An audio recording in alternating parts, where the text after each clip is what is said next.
Hi friends, ಒಂದ್ಸಲಿ imagine ಮಾಡ್ಕೊಳ್ಳಿ, ನಿಮ್ಗೊಂದು ಸ್ಪೆಷಲ್ ಪವರ್ ಇರುತ್ತೆ. ಆ ಪವರ್ ಏನಂದ್ರೆ, ನೀವು ಯಾವ್ದಾದ್ರು ಫೋಟೋ ನೋಡಿದಾಗ ಆ ಫೋಟೋದಲ್ಲಿ ಕ್ಯಾಪ್ಚರ್ ಆಗಿರುವ ವ್ಯಕ್ತಿಯ ಪಾಯಿಂಟ್ ಆಫ್ ವ್ಯೂ ನಿಂದ ಫೋಟೋ ತೆಗೆದ ಸಮಯದಲ್ಲಿ ಏನೇನಾಗಿತ್ತು, ಸುತ್ತಮುತ್ತಲಿನ ಜನ ಏನೇನೋ ಮಾತನಾಡ್ತಿದ್ರು ಅಂತ ಫೈಂಡ್ ಔಟ್ ಮಾಡುವ ಶಕ್ತಿ ಇದ್ರೆ ಹೇಗಿರುತ್ತೆ ಅಲ್ವಾ? ಯಾಕಂದ್ರೆ ನಾನಿವತ್ತು ನಿಮ್ಗೆ ಸಜೆಸ್ಟ್ ಮಾಡ್ತಿರುವ ಮೂವಿ ಕಾನ್ಸೆಪ್ಟ್ ಕೂಡ ಅದೇನೆ. ಈ ಚಿತ್ರದ ಹೀರೋ ಜೈ ಅಂದ್ರೆ ಅಕ್ಷಯ್ ಕುಮಾರ್ ಭಾರತವನ್ನ ಬಿಟ್ಟು ಕೆನಡಾಗೆ ಹೋಗಿ ಫಾರೆಸ್ಟ್ ಆಫೀಸರ್ ಆಗಿ ಕೆಲಸ ಮಾಡ್ತಿರ್ತಾನೆ. ಮತ್ತೊಂದು ಕಡೆ ವಿಜಯ್ನ ತಂದೆ ಕೆನಡಾದಲ್ಲಿ ಒಬ್ಬ ದೊಡ್ಡ ಬಿಸ್ನೆಸ್ ಮನ್ ಆಗಿರ್ತಾನೆ.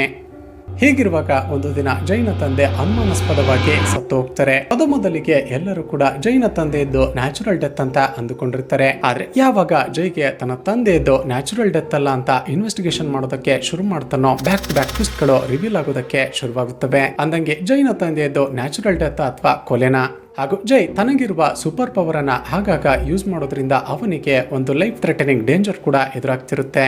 ಫ್ರೆಂಡ್ಸ್, ಮೂವಿ ಸ್ಟಾರ್ಟಿಂಗ್ ನಲ್ಲಿ ಸ್ಲೋ ಅನ್ಸಿದ್ರು ಕೂಡ ಸೆಕೆಂಡ್ ಹಾಫ್ ಇಂದ ತುಂಬಾನೇ ಇಂಟ್ರೆಸ್ಟಿಂಗ್ ಟ್ವಿಸ್ಟ್ ಗಳು ರಿವೀಲ್ ಆಗೋದಕ್ಕೆ ಶುರುವಾಗ್ತವೆ. ಅಂದಂಗೆ ನಾನು ಇಷ್ಟೊತ್ತು ಹೇಳಿದ್ದು 8x10 ಎಂಬ ಬಾಲಿವುಡ್ ಮರ್ಡರ್ ಆಗೋ ಮಿಸ್ಟ್ರಿ ಥ್ರಿಲ್ಲರ್ ಚಿತ್ರ. ಈ ಮೂವಿನ ನೀವು ನೋಡ್ಬೇಕಂದ್ರೆ ಯೂಟ್ಯೂಬ್ ಅಲ್ಲೇ ಫ್ರೀ ಆಗಿ ಸಿಗುತ್ತೆ. ಒಂದ್ ವೇಳೆ ನಿಮಗೆ ಫುಲ್ ಮೂವಿ ನೋಡೋದಕ್ಕೆ ಟೈಮ್ ಇಲ್ಲ ಅಂದ್ರೆ ಕೆಳಗಡೆ ಕೊಟ್ಟಿರುವ ವಿಡಿಯೋ ಲಿಂಕ್ ಅನ್ನ ಕ್ಲಿಕ್ ಮಾಡಿ ನನ್ನ ಚಾನಲ್ಗೆ ಹೋಗಿ ಫುಲ್ ಮೂವಿ ಎಕ್ಸ್ಪ್ಲನೇಷನ್ ಅನ್ನ ನೋಡಬಹುದು.